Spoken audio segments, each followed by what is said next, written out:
자, 오늘은 기도하여 기대어 사는 삶이라는 제목을 가지고 하나님 말씀 증거하도록 하겠습니다. 세계적인 복음 전도자 빌리 그레암 목사님께서 전 세계를 다니면서 복음을 전하셨습니다. 그러면서 나라를 방문할 때마다 그 나라에 대한 느낌들을 이렇게 적은 글들이 있는데요. 캐나다의 아침은 너무너무 아름다웠다고 합니다. 아침에 새소리 때문에 아침을 깼고, 아침에 일어나서 이 자연 경관을 바라보며 하나님이 지으신 이 아름다운 자연을 바라보며 감탄을 했다고 합니다. 하나님이 지으신 세계가 오묘하구나. 일본에 갔을 때는 좀 오래된 이야기인데, 새벽부터 들려오는 공장의 요란한 소리와 출근하기 위해서 바쁘게 근면성실한 일본인들을 바라보면서 일본은 장차 경제 대국이 되겠다고 생각을 하셨다고 합니다. 그런데 한국에 오신 빌리 그레암 목사님은 새벽에 일어나게 되었는데 무엇 때문에 일어났느냐? 교회에서 울리는 새벽 종소리 때문에 깨게 되셨습니다. 그때 빌리 그레암 목사님은 이렇게 이야기하셨다고 합니다. 한국은 이미 하나님 앞에 많은 복을 받은 나라다, 이렇게 생각을 하셨다고 합니다. 우리나라가 다른 나라에 비해서 좀 별나게 신앙생활을 하는 것 중에 하나가 있다면 그것이 기도가 아닌가, 이런 생각을 합니다. 전 세계적으로 볼 때 오늘 나무 한 그릇 뽑자, 이런 목표를 가지고 기도하는 나라가 세상에 어디 있습니까? 집단적으로 철야 기도를 그렇게 많이 했던 나라도 세상의 역사상 찾아보기 어려울 만큼 많았고, 금식 기도한다거나 기도회로 모인다거나 새벽 기도를 하는 나라는 전 세계에서 우리나라밖에 없지 않습니까? 우리나라밖에 없는데 해외 동포들은 그 나라 가서도, 미국이든 일본이든 어느 나라 가서도 또 새벽 기도를 시작하는 아주 기도의 열정을 가지고 있는 사람들이 우리 한국 백성들이라고 볼 수 있습니다. 한 번은 어느 날 영국의 한 선교사님이 저를 방문해 주셨습니다. 제가 전혀 모르시는 선교사님이셨는데, 저를 잘 아는 장로교 목사님께서 김천의 은혜드림교회 최 목사님을 꼭 만나고 가라고 하셔서 찾아오셨다는 겁니다. 그래서 제가 그 목사님 누구인지 제가 이야기를 했더니 어떤 분인지 제가 잘 아는, 저를 아주 잘 아껴주시는 선배 목사님이셨습니다.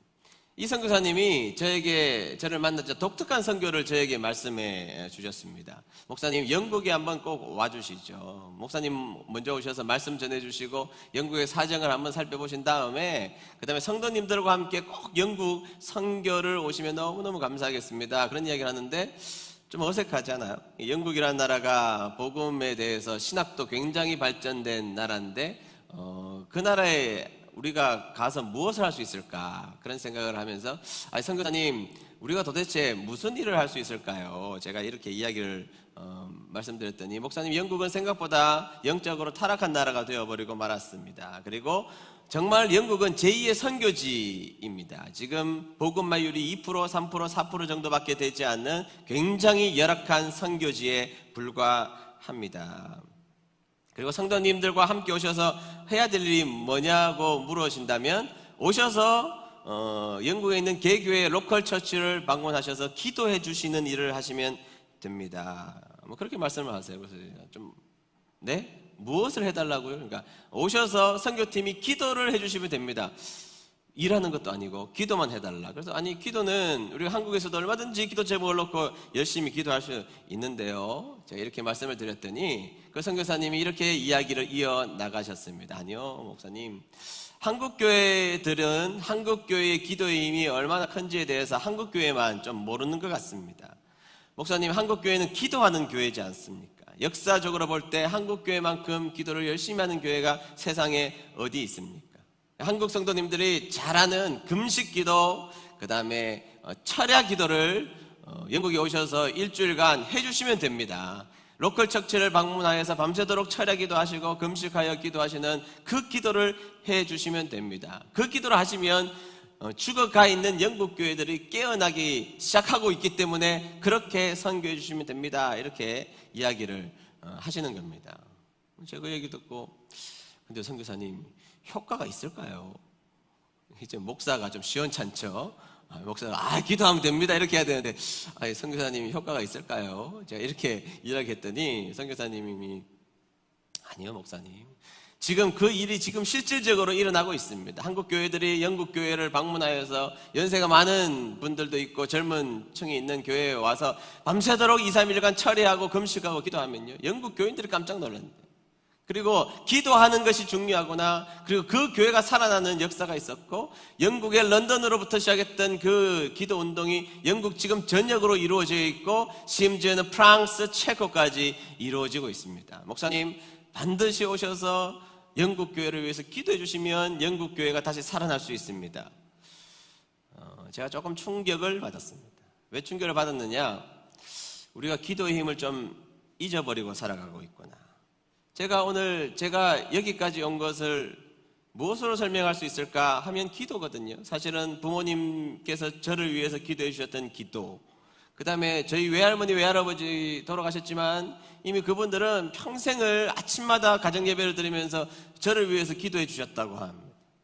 성도님들 저를 위해서 기도해 주시고, 찔리시면 반성하시고, 어쨌든 그런 기도 덕분에 오늘 제가 있고 여러분들이 있고 우리가 있는 것 아니겠습니까? 제가 기도의 힘을 좀 간과했다는 생각이 들었습니다.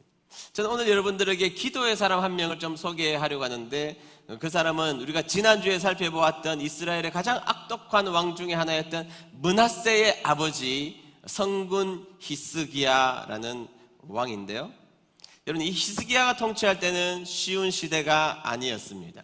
성경에 소개하고 있는 구절을 통하여서 그 히스기야 시절이 얼마나 위기 가운데 있었는지를 설명하자면, 임신한 여자가 아기를 낳으려고 하나 해산할 힘이 없다. 이렇게 멋진 말로 이렇게 고급스럽게 표현할 수 있을까? 참 성경은 성경이다 싶어요. 여러분, 이 임신한 여자가 지금 아기를 낳아야 되는데 해산할 힘이 없습니다. 그러면 어떻게 돼요? 고통만 계속 이루어지는 거예요. 고통만. 고통이 해소되지 않는 것이죠. 힘을 내서 그 아기가 나와야 고통이 없어지는데, 임신을 하고 해산을 할 때가 되었는데 해산할 힘이 없으니까 고통이 해소되지 않는 위기에 봉착되어 있는, 잘못하면 임산부도 죽고 아기도 죽는 위기 가운데 놓여져 있다고 설명하고 있다는 것입니다. 자, 그러면 여러분, 히스기야가 어떤 위기 가운데 있었느냐? 자, 첫 번째는 신앙의 위기가 있었다는 것입니다. 무슨 위기라고요? 네, 신앙의 위기가 있었다는 것입니다. 여러분, 히스기야 왕의 아버지의 이름이 아하스 왕입니다. 왕의 이름이 뭐라고요? 네, 아하스 왕인데요, 이 아하스 왕은 진짜 어린아이들이 하는 말로 골 때리는 왕입니다. 골 때리는 왕이에요. 왜냐하면 하나님하고 아예 그냥 담을 쌓고 지내는 사람입니다. 우상 정도 섬기는 것이 아니라 성전을 폐쇄했던 사람이에요. 성전의 문을 잠그고 아무도 들어와서 예배 드리지 못하게 했던 사람이 아하스 왕이니까 심각한 상황이죠. 히스기야의 아버지가 성전문을 폐쇄한 사람이고 하나님께 나아가는 길을 막았던 사람이니, 히스기야가 무엇을 보고 배웠겠습니까? 신앙적으로 굉장히 위기 가운데 놓여져 있었던 것입니다. 또 하나는, 두 번째는 정치적 위기였습니다. 지난주에도 말씀드렸다시피 지난주에는 압도적으로 아시리아가 패권 국가가 되었다고 말씀드렸는데, 이미 히스기야 때부터 아시리아는 힘을 강하게 비축해놓고 전쟁에서 승리를 이루었던 그런 강력한 나라였던 것입니다. 완전히 남유다를 넘어선 나라가 되었던 것입니다. 자, 이 위기의 한복판에 놓여져 있었습니다. 임신했으나 해산할 때가 되었지만 해산할 힘이 없는 바로 이때, 이 위기 가운데 히스기야는 어떤 일을 하고 있을까요? 자, 첫 번째, 그는 하나님으로 나아가는 길을 열었다는 것입니다. 다 같이 읽어봅니다. 시작. 하나님으로 나아가는 길을 열었습니다. 열왕기하 18장 4절에서 5절 상반절 말씀을 우리 다 같이 한번 읽도록 하겠습니다. 다 같이 읽습니다. 시작. 그는 산당들을 없애고 돌 기둥들을 부수고 아세라 우상을 찍어버렸습니다. 그는 또 이스라엘 백성들이 그때까지도 모세가 만든 놋뱀에게 향을 피워 섬기는 것을 보고 그 놋뱀도 부셔버렸습니다. 그 놋뱀은 느후스단이라고 불렀던 것이었습니다. 히스기야는 이스라엘 하나님 여호와를 믿고 의지했습니다. 아멘. 자, 자기의 아버지 아하스는 성전문을 폐쇄했고 하나님 앞에 나아가는 길을 막았습니다. 기둥을 세우고 우상을 섬겼습니다. 그러자 히스기야는 하나님 앞에 바로 서기 위해서, 이 위기를 벗어나기 위하여서 하나님과의 바른 관계를 맺기 시작하더라는 것입니다. 막힌 담을 헐었습니다.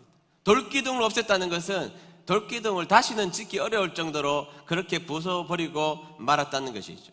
심지어 모세의 그 놋뱀이 문화재고 좋은 것이잖아요. 국보의 자격이 있는 그것을 사람들은 분양하고 섬기기 시작하자 우상이 되어버리자 그것마저도 없애며 하나님 앞에 바로 서기 위하여서, 그리고 하나님을 바르게 섬기기 위하여서 애썼던 사람이 바로 히스기야였던 것이죠. 다시 말해서 하나님 사이에 놓여져 있는 이 막힌 담을 헐고 하나님 앞에 나아가는 문을 활짝 열기 위해서 작정하게 되었던 것이죠. 왕으로서 위기를 느끼자 하나님과 막혔던 길부터 뚫더라는 것입니다. 여러분, 은혜드림교회 성도 여러분, 이런 문제가 생기면 어디로 가십니까? 은행으로 뛰어가십니까? 권력자를 만나십니까? 여러분들을 도와주는 사람들을 만나십니까? 부모님 묘지를 찾아가십니까? 여러분, 이것이 공식이 되어야 됩니다. 문제가 생기면 일단 교회부터 와야죠. 아니, 문제가 생기면 성전에 와서, 아무도 없는 성전에 와서 하나님 앞에 무릎 꿇고 기도하는 사람들이 되셔야죠. 그런 여러분 되시기를 주의 이름으로 축복합니다. 최소한 믿는 사람이라면 내 인생에 문제가 생겼을 때에 하나님과의 관계에 문제가 없는지를 살펴봐야 합니다. 내 인생의 문제를 다 하나님이 주신 것은 아니지만, 그러나 문제가 생겼을 때에 우리는 먼저 하나님을 생각하며 이 막힌 담을 헐어내기 위하여서 애쓰는 사람들이 되어야 한다는 것이죠.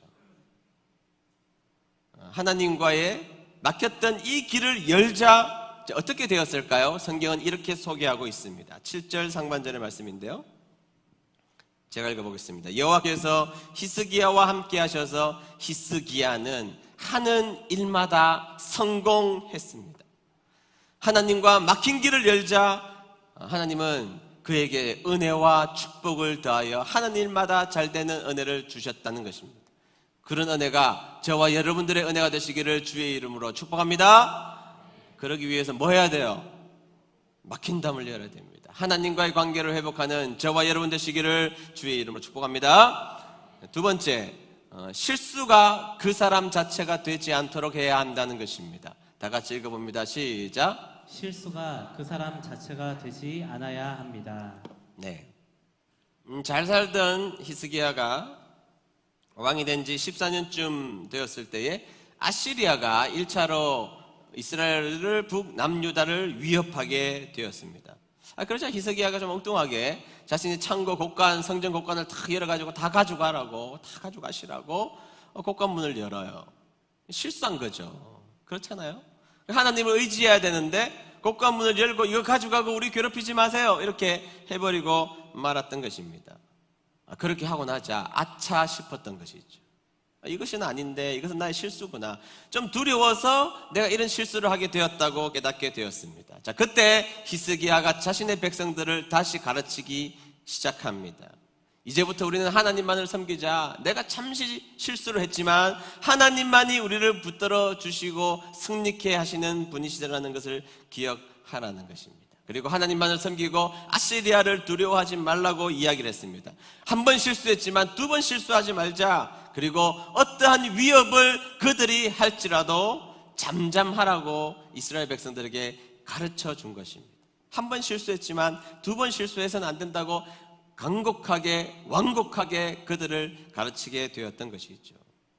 그런데 그 가르침이 첩자가 있었는지 아시리아 왕에게 전해졌던 것 같습니다. 그러자 바로 아시리아가 2차 침공을 히스기야에게 하게 되었던 것이죠. 그때 아시리아의 군대 장관 랍사게가 남유다를 심하게 조롱합니다. 랍사게가 조롱했다는 것이죠. 이름도 별로 좋지 않아요.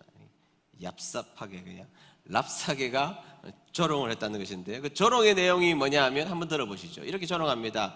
너 도대체 우리 앞에 왜 까불어? 너 지금 그 옆에 옛날에 좀 힘 좀 세 보였던 애굽을 좀 믿는가 본데, 애굽을 의지하는 거 본데 애굽 썩은 막대기야. 그냥 툭 치면 무너질 애굽을 지금 너희들 의지하고 있는 거야? 뭐 그것도 아닌데.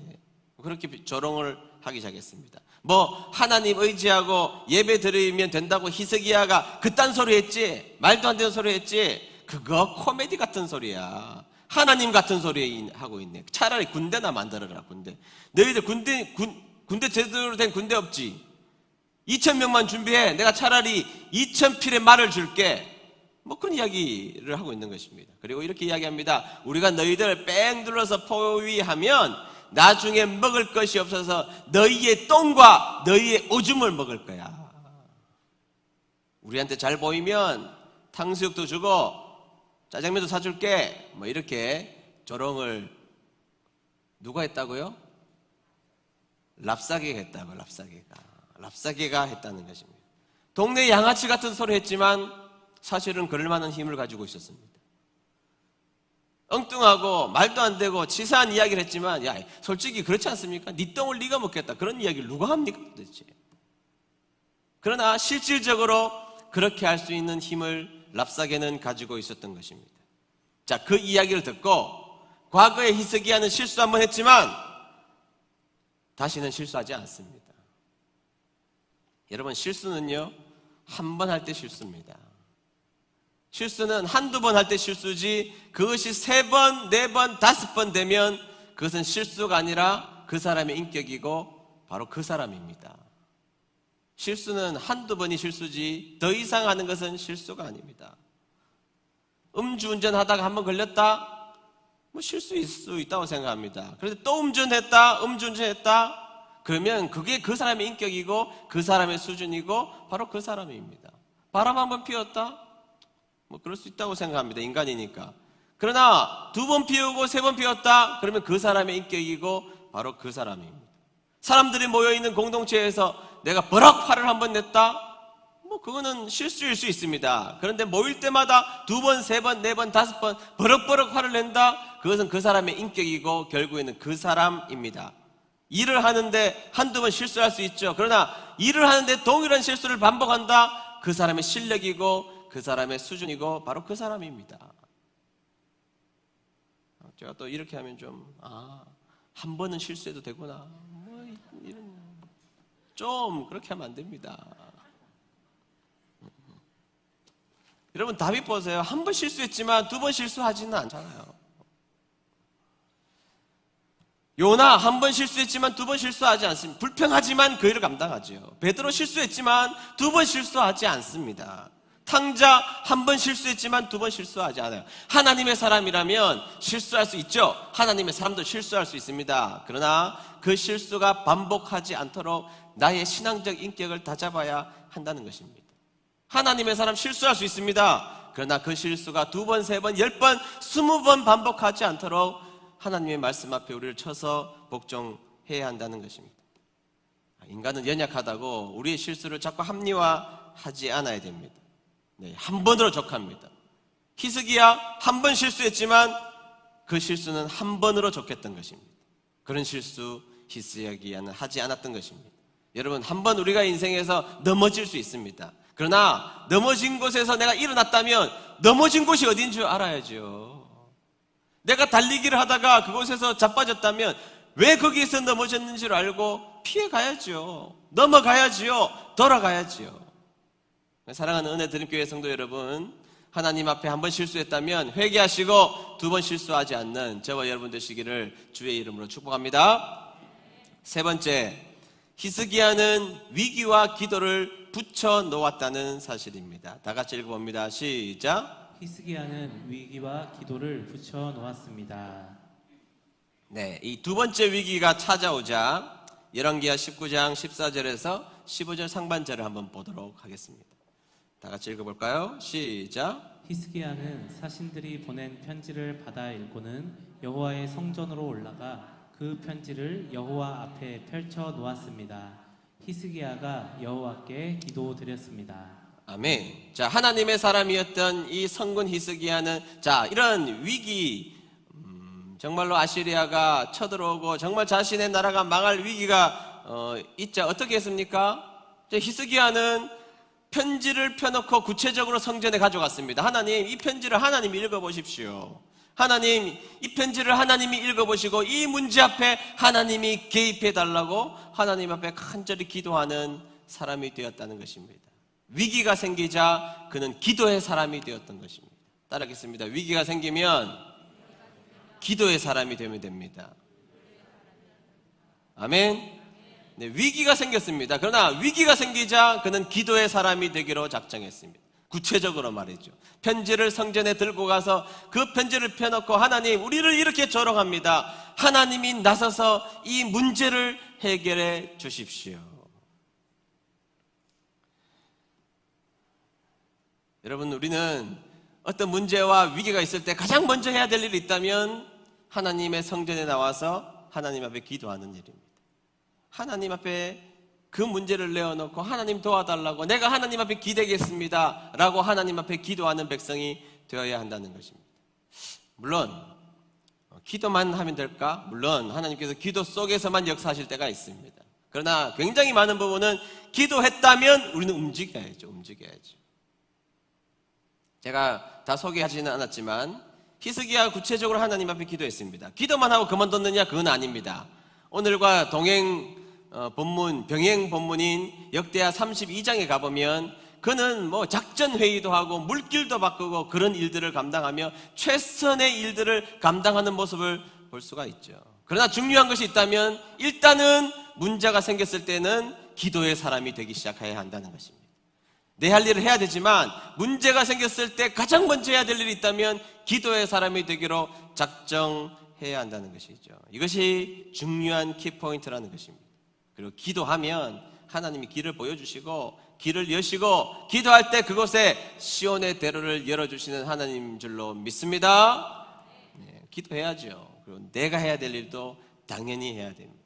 내가 해야 될 일 안 하고 기도만 하는 것도 위험하고 기도 안 하고 내 일만 하는 것도 위험하고 가장 먼저 해야 될 일은 기도하는 일입니다.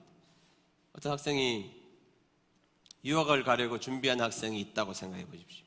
기도했다고 생각합니다. 주님, 네, 이 문제 기도해야죠. 주님, 유학 가고 싶습니다. 유학의 길을 열어주십시오. 하나님, 저 하버드 대학 갈래요. 열심히 하버드 대학 보내달라고 몇 날 며칠 기도하면, 그렇게 매일 기도하면 막 한 달, 두 달, 1년, 2년 막 이렇게 계속 기도하면 주님이 찾아오셔서 귓속말 한마디 하신다고요. 그런데 기도하는 거 좋은데 토플 공부는 했니?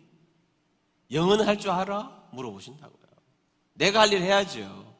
주님, 저를 선교사님으로 보내주십시오. 제가 인도에 가가지고 인도를 뒤집어 놓겠습니다. 주님, 인도 선교사로서 내가 인도를 뒤집어 놓겠습니다. 그럼 주님이 귓속말 한마디 하신다고요. 인도 말을 할 줄 아니? 준비도 안 해놓고 기도하면 준비해야죠. 기도하면 하나님 앞에 기도했으면 용기를 얻어서 준비하고 계획하고 나아가야 하는 것이죠. 우리가 기도할 때 하나님은 합당한 길을 보여주실 것이고, 기도할 때 이룰 수 있는 능력을 더하여 주실 것이고, 기도할 때 하나님께서 그 기도가 현실이 될 수 있도록 우리의 노력과 우리의 모양을 사용하는 하나님이신 줄로 믿습니다. 일단은 위기가 있으면 기도를 붙여놓는 기도의 사람 되시기를 주의 이름으로 축복합니다. 마지막 네 번째, 그는 기도했는데 어떻게 했느냐? 혼자 기도하지 않고 함께 기도했다는 것입니다. 뭐라고요? 혼자 기도하지 않고 함께 기도했습니다. 네, 이사야 37장 4절 보도록 하겠습니다. 다 같이 읽어봅니다. 시작. 아시리아의 왕이 랍사게를 보내어 살아계신 하나님을 조롱했소. 그러니 살아남은 이스라엘 백성을 위해 기도드려 주시오. 아멘. 자, 이 원어적인 설명으로 좀 이렇게 풀어보면 어떤 내용이냐? 어제 궁극적으로 그는 혼자만 기도하지 않았다는 것입니다. 백성들과 함께 기도하기를 작정했던 사람이 바로 히스기야였다는 것입니다. 기도의 일꾼들을 불러세우고 기도하는 사람들에게 함께 기도하자고 이야기한 사람, 그 사람이 히스기야였다는 것입니다.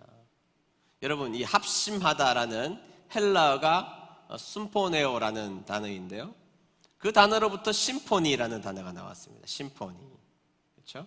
함께 모여 한 방향과 한 목적으로 가지고 한 소리를 내며 아름다운 소리를 내는 것처럼 함께 하는 것은 함께 모여 함께 합심하여 기도하기를 하나님이 원하신다는 것이죠. 여러분, 초대교회의 힘은 마가다락방에 120명이 함께 모여 기도할 때 일어났던 것입니다. 함께 모여 기도하면 주님이 역사하신다는 것이죠. 제가 가끔 인용하는 분의 글 중에 앤드류 머레이라는 분이 계시죠. 그분이 아주 멋진 말을 하셨어요. 뭐라고 하셨느냐? 하나님은 성도의 기도로 세상을 다스리신다. 하나님은 세상 다스리시죠. 그런데 하나님은 성도들의 기도로 세상을 다스리신다. 이렇게 이야기를 했다는 것입니다. 권세자가 다스리는 것이 아닙니다. 하나님을 믿는 하나님의 백성들이 함께 모여 하나님의 이름을 부르며 함께 기도할 때 하나님은 이 세상을 다스릴 것입니다. 히스기야는 그것을 알았습니다. 혼자 기도하지 않고 함께 기도했던 것입니다. 우리 함께 기도하자. 하나님 앞에, 이 위기 앞에 함께 기도하면 하나님이 역사하실 것이다. 함께 기도하면 하나님이 역사하시고 하나님이 위로하여 주시는 줄로 믿습니다. 예수전도단의 플라이드 맥클랑이라는 선교사님이 계시는데, 이분이 남아프리카의 공화국에 선교를 하는데, 한 번은 깡마른 10대 소녀가 와서 이야기하는데 뭐 이것저것 이야기를 많이 하는데 그 말이 이해가 잘 안 되더래요. 그리고 애가 워낙 산만해서 이야기가 잘 안 돼서 선교사님이 그 꼬마 아이에게 이렇게 이야기를 했답니다. 얘야, 너 정말 하고 싶은 이야기가 뭐니? 이렇게 이야기했더니 이 아이가 가만히, 자기가 우왕좌왕했다는 것을 알았는지 가만히 있다가 한마디를 선교사님에게 하더랍니다. 선교사님 어깨에 한 번만 기대어 보면 안 될까요? 선교사님 어깨에 한 번만 기대어 보면 안 될까요? 선교사님이 좀 당황스럽기도 하고 이게 무슨 의미인지, 그래서 뭐 내 어깨 얼마든지 빌려줄 수 있는데 도대체 뭐 때문에 내 어깨를 빌려달라고 이야기를 하니? 그렇게 이야기를 했더니 그 소녀가 이렇게 대답을 하더라는 것입니다. 선교사님, 저는 어려서부터 아버지 없이 살아왔습니다. 그런데 교회에 오니까 자꾸 하나님 아버지 이렇게 말하는데 아버지의 느낌이 무엇인지를 제가 몰라서 그래요. 이렇게 이야기를 하더라는 것입니다. 그러자 이 맥클랑 선교사님 마음이 너무 울컥하잖아요. 그래서 얘야, 뭐 얼마든지 하루 종일 선교사님 어깨 빌려줄 테니 여기에 기대에 있으렴. 그러자 선교사님 어깨에 한참을 기대에 있던 이 소녀가 갑자기 울음을 터뜨리더래요. 그래서 갑자기 울기 시작하면서 울먹울먹하면서 울기 시작하다가 하나님 아버지 하면서 울기 시작하더라는 것입니다. 그리고 나서도 또 한참 동안 선교사님의 어깨에 기대어 있다가 이 소년이 휴, 이제 알았다 하면서 나가더라는 것입니다. 이 맥클랑 선교사님이 다른 지역의 선교사님으로 가셨다가 몇 년이 지나서, 한참을 지나서 그 남아프리카 공화국 자신이 선교했던 그 아이가 있던 곳에 다시 한번 가보니 이 소녀는 옛날에 산만하고 정신없었던 아이가 아니라 너무 반듯하고 너무 밝고 그리고 주위를 밝히고 그곳에서 사역하는 아이가 되어서 주위에 영향력이 있는 아이가 되어 있더라는 것입니다. 그 소녀는 하나님 앞에 기대어 하나님이 아빠 되신 삶을 살게 되었던 것입니다. 여러분, 기도가 뭐죠? 기도는 하나님 앞에 기대어 살아가는 것입니다. 여러분, 우리가 인생을 살다 보면 지칠 때가 왜 없습니까? 위기와 고난과 히스기야처럼 임신했으나 해산할 때가 되었지만 해산할 힘이 없어서 고통만 끙끙 앓고 가지고 살아가는 우리들의 모습일 수가 있습니다. 근데 여러분 어때요? 우리가 지칠 때 나무 그늘 밑에 나무 의자에 우리의 몸을 기대어만 있어도 얼마나 편합니까? 때로는 여러분들이 믿을 만한 사람에게 기대어 있는 것도 얼마나 좋은 일입니까? 제가 우리 교회 아이들 이렇게 보면 우리 아이들 꼬마들이 너무너무 부러운 것 중에 하나가 엄마 아빠 할 때예요. 그냥 엄마 아빠면 되잖아요. 엄마 아빠라고 부르면 그들이 가지고 있는 문제가 다 해결이 되는 것이거든요. 여러분, 기도가 뭡니까? 여러분들의 인생에 살다가 아무에게도 기댈 수 없는 때가 옵니다. 나무 그늘도 여러분들을 더 이상 시원하게 해주지 않을 때가 옵니다. 여러분들의 힘이 되었던 그 사람도 시간이 지나서 더 이상 힘이 없어지는 그때를 만나게 됩니다. 여러분, 어디에 기대해야 합니까?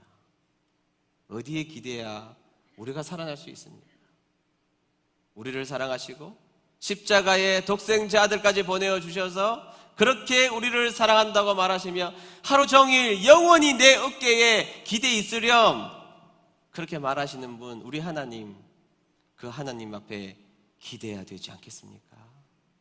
여러분, 인생의 어두운 그림자가 놓여져 있을 때에 여러분 그냥 잊지 마십시오.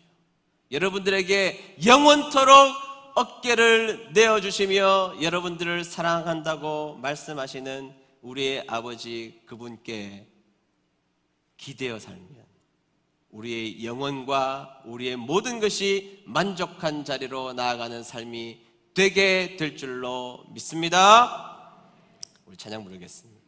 말씀을 기억하면서 우리가 지칠 때 우리를 업어주시고, 우리 이 찬양 부르도록 하겠습니다.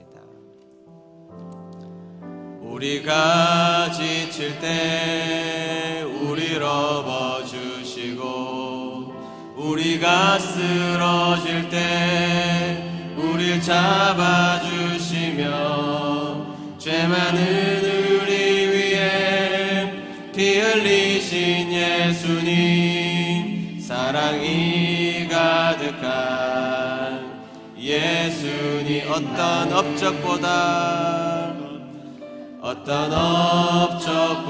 마음만을 보시고 교만한 선행보다 겸손을 아끼시며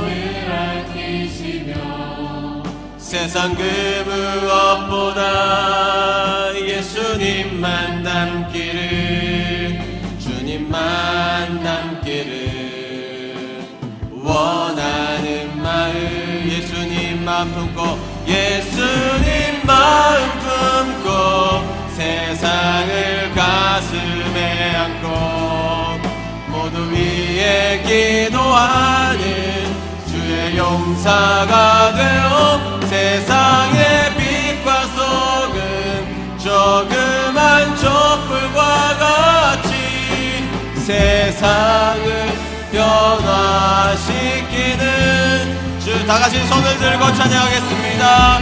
예수님 마음 품고 예수님 마음 품고 세상을 가슴에 안고 모두 위에 기도하는 주의 용사가 되어 세상의 빛과 소금, 조그만 촛불과 같이 세상을 변화시키는 주의 자녀 되리라. 다시 머리 숙여서 기도할까요? 네, 우리들의 인생 풍랑이는 인생입니다. 부인할 수 없습니다. 글쎄요, 잠잠했던 적이 과연 몇 번이나 있었습니까? 네, 그때 우리 무엇을 해야 하나요? 네, 히스기야처럼 임신한 여자가 해산나갈 때가 되었지만 해산에 힘이 없을 때 그는 하나님과 막힌 담부터 열었습니다. 그리고 그는 과거에 실수했지만 한 번의 실수로 충분하다고 생각했습니다. 그리고 그는 홀로도 기도했지만 함께 기도하는 사람들이 되었습니다. 여러분, 기도가 무엇입니까? 여러분, 기도라는 것이 무엇입니까? 여러분, 우리 하나님이 우리가 지칠 때 업어주시고 우리가 쓰러질 때 잡아주시는 분이라는 것을 믿습니까? 그렇다면 기도가 무엇입니까? 기도는 하나님 앞에 기대어 있는 것입니다. 주님, 제가 주님께 좀 기대어 있을게요. 주님, 제가 고단합니다. 주님께 좀 기대어 있을게요. 그때 여러분 주위에 있는 사람들은 때로는 연약해서 그 어깨에 빌려주는 것을 멈출 수 있어도 우리가 믿는 하나님은 결코 멈추시지 않습니다. 그리고 주님 앞에 기대어 있을 때 얼마나 풍성한 삶이 우리에게 찾아온다는 것을 우리가 기억해야 하지 않을까요? 오늘 다 같이 기도했으면 좋겠습니다. 주님, 제 인생의 위기가 올 때 기도하는 삶을 살기를 원합니다. 주님 앞에 제가 기대로 나아가겠습니다. 제가 주님께 기댈 때 주님 저를 외면치 마시고 저를 붙들어 세워주시고 다시 한 번 더 주님의 자녀로 살아갈 수 있는 힘을 허락해달라고 우리 1분간만 다 같이 합심하여서 기도하도록 합니다. 하나님 아버지 감사합니다. 주님, 우리에게 주신 말씀들을